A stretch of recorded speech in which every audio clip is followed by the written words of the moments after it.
무시하고 펴달라고 합니까 내년에?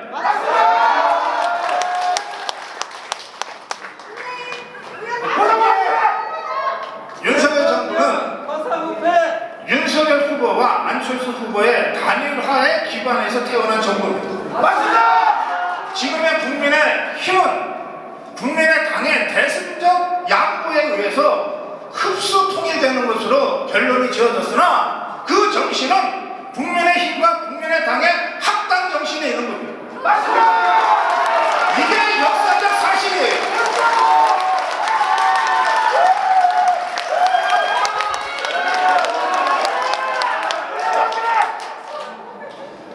총선 승리가 윤석열 대통령에게나 안철수 후보에게나 여러분이나 저에게나 자유과 국민 모두에게 정말로 절박한 과제로 다가오고 있습니다. 왜냐하면 지면 다시 정권 뺏길 거기 때문에 그래요. 지면 식물 대통령 바로 되는 겁니다. 탄핵 안 당한다는 보장이 있습니까? 그래서 안철수입니다. 벌써 자, 제가 생각하는 총선 승리, 안철수 후보는 170석을 제시했지만 이대로 가면, 평론가인 저의 냉정한 시선으로 보면 이대로 가면 130석 간신합니다. 우리가 진다고. 그래서 안철수입니다. 우리가 대통령 하나 바꿨을 뿐이지 무슨 사회문화 영역에 우리 진지 하나 제대로 구축했습니까? 여기 수많은 언론들이 나와 있습니다만 지상파 종편 그 어느 것 하나 노영 경영으로부터 해당된 것이 있습니까? 없습니다. 신문인들 제대로 우리의 목소리를 지금 전달하고 있냐고요? 없습니다. 100만 공무원 중에 문재인 좌파 정권의 알바 깨는 자들 중에 스스로 물른 자들이 도대체 몇 명이나 됩니까? 없습니다. 이런 상태에서 우리가 선거 치러야 되는 거예요. 없습니다. 우리가 어떻게 이깁니까? 근거 없는 낙관주의 가지고 낭만적으로 접근해서 또다시 피눈물 흘리게 된단 말이에요. 그래서 안 좋습니다. 그래서 지금처럼 안이하게 구태연한 방식으로 선거 치러서는 안 된다는 거예요.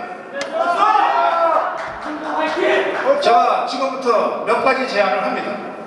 저는 이번 전당대회를 보면서 사실은 절망했어요. 맞습니다.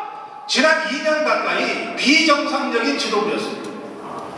비대위 아니라 그 이전에 겉으로는 외형상 정상적인 것처럼 보였을 뿐이지 이준석 지도부가 무슨 놈의 정상 지도부입니까? 맞습니다. 그것 때문에 우리가 얼마나 고생했어요.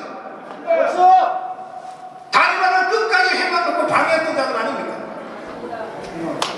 그래서 2년 가까운 비정상 시대를 이제 진짜 마무리 짓자고 이번 전당대회 하고 있는 거예요. 이번 전당대회를 통해서 당을 정상화시키고 그것의 상징적 표현으로 정상 지도부를 구축하자는 거예요. 맞습니다. 그런데 지금 전당대회 진행되어 온 꼴을 보세요. 이게 정상적인 정당이 정상적인 전당대회입니까? 개판입니다. 오죽하면 김용우가 그냥 기울어진 게 아니라 직각으로 서 있다고 얘기하겠어요. 맞습니다. 자, 저는 그럼에도 불구하고 우리 국민의힘 당원들의 지혜와 정치 수준을 믿어요. 그런데 어제 오늘 며칠 사이에 여러분들은 듣기 거북하겠지만 안철수가 여론조사에서 천모시기한테도 진다는 얘기들이 지금 돌아다니고 있습니다. 감사합니다. 이런 황당한 비정상이 지금 판을 치고 있답니다. 미쳤어요, 미쳐. 믿지 마세요. 여러분 말씀대로 진짜 당이 미쳐버려간다. 미쳐버렸어요. 언론이 미쳤습니다. 이걸 바로 잡아야 된다. 최소한 좋아요. 대통령도 사람이니까 마음속에 누가 좀 됐으면 좋겠다는 마음 가지는 것은 자연스러워요. 예, 맞습니다. 그래, 김기현한테 대통령의 마음이 있다 칩시다. 그러면 이게 공동정부고 공동당이니까 대통령의 마음이 있는 김기현이가 결선에 올라가면 최소한 안철수도 올라가야 되는 거 아니에요? 맞습니다. 그게 정상이지. 어떻게 당을 2년까지는 어려움에 빠뜨려놓은 이준석이 유승민이가 뒤에서 조종하는 아바타 같은 천하람이가 2등급으로 올라가는 이게 정상이란 말이에요. 진짜 유튜버다. 그렇게 되면 지금 84만 책임당은 절반 이상 탈당할 거예요. 차라리 신당하고 말지.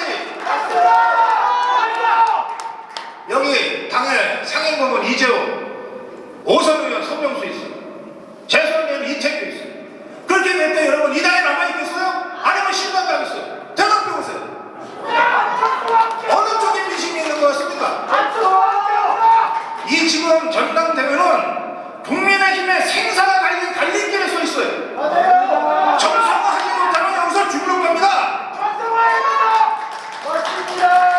윤석열 박근혜 대통령 탄핵다운 당을 문재인 정파 좌파 정권 5년 동안에 여러분들 나나 여러분들이나 여기 국회의원 정치인들 언제 잡혀갈지 모르고 얼마나 처절하게 싸웠어요. 그렇게 해서 기적같이 만들어낸 윤석열 정부예요.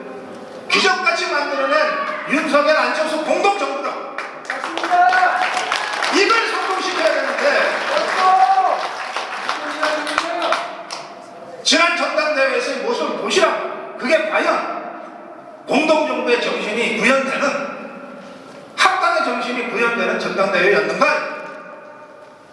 이제 여러분들이 유권자인 여러분들이 표심으로 이걸 마지막에 바로 잡아줘야 돼요. 맞습니다.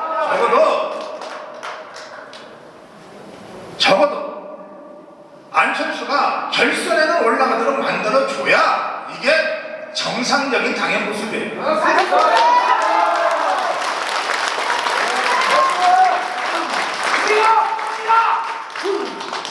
제가 10여 년 전에 안철수 후보가 정당 정치권에 들어올 때 그 모습이 생각이 나요. 그때 새 정치를 나왔죠. 정치 개혁, 정치 혁명 들고 나왔죠. 10여 년이 지난 지금 이번 전당대회에서 안철수 후보가 당대표 한다고 하면서 제시하는 공약이 또 그거예요. 맞습니다. 공천혁명을 하겠다. 맞아요. 정치 개혁하겠다. 맞습니다. 혁신하겠다. 조금 전 이태규고요. 계속 그 얘기밖에 안 하잖아. 그거 아니면 우리가 총선에서 승리할 수 없으니까. 맞아요. 10여 년 전이나 지금이나 안철수의 새정치라는 깃발은 여전히 우리 정치권에 꼭 필요한 깃발이다.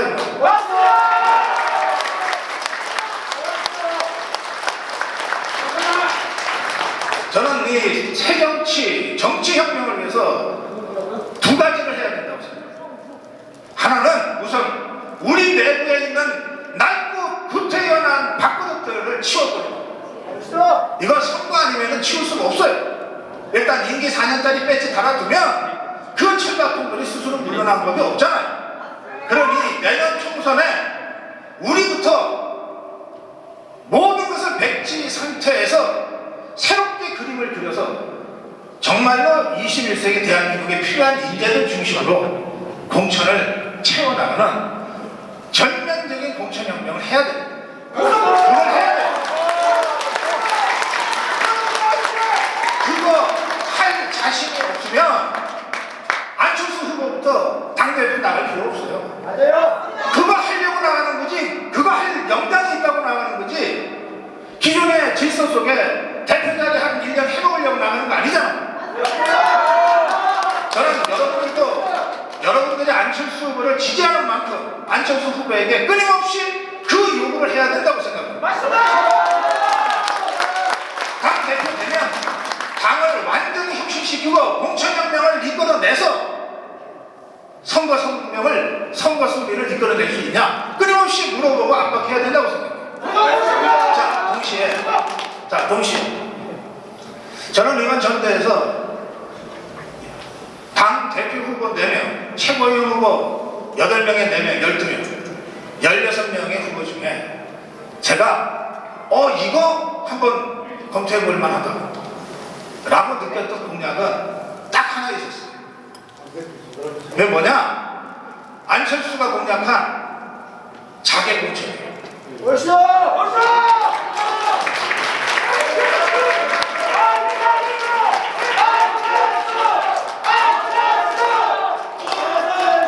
안철수 후보는 자객을 보낼 더불어민주당 국회의원을 당원들이 선출하도록 맡기겠다고 했는데, 여러분의 마음이나 안철수 후보의 마음이나 그게 그거지 뭐. 맞습니다.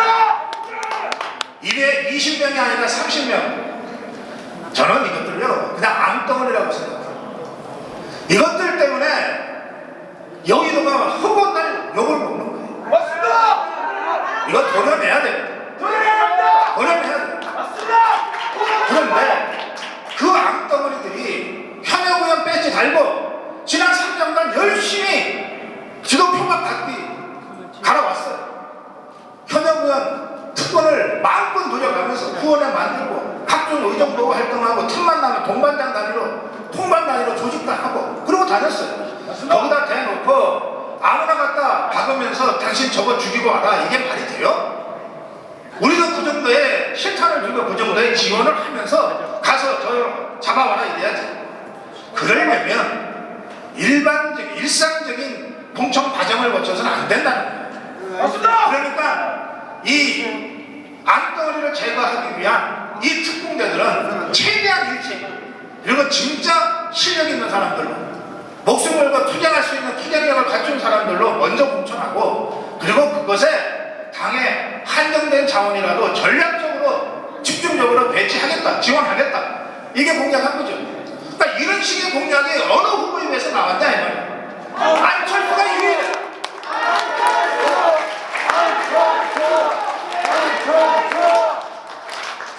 홍수가 크게 지고 나면 물이 뒤집어져서 맑아진다고 해요. 우리 내부에도 걸러내고 치료해야 될 쓰레기들이 많아요. 그것은 우리 내부의 공천혁명을 통해서 하고, 그 다음에 저쪽의 쓰레기 앙덩어리들은 그렇게 자객 공천을 통해서, 표적 공천을 통해서 제대로 수술해내는, 이것은 두 개의 방안이지만 동시에 동전의 양면과 같은 하나의 정치개혁 방안이다, 이렇게 말씀드립니다.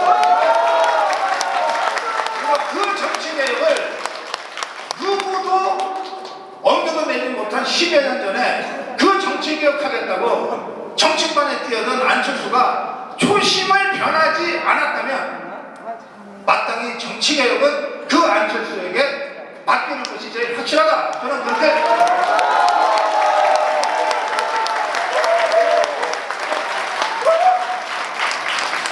네, 여러분들의 말씀을 드려야 될 자리에 제가 너무 장황하고 길게 떠들어서 죄송합니다.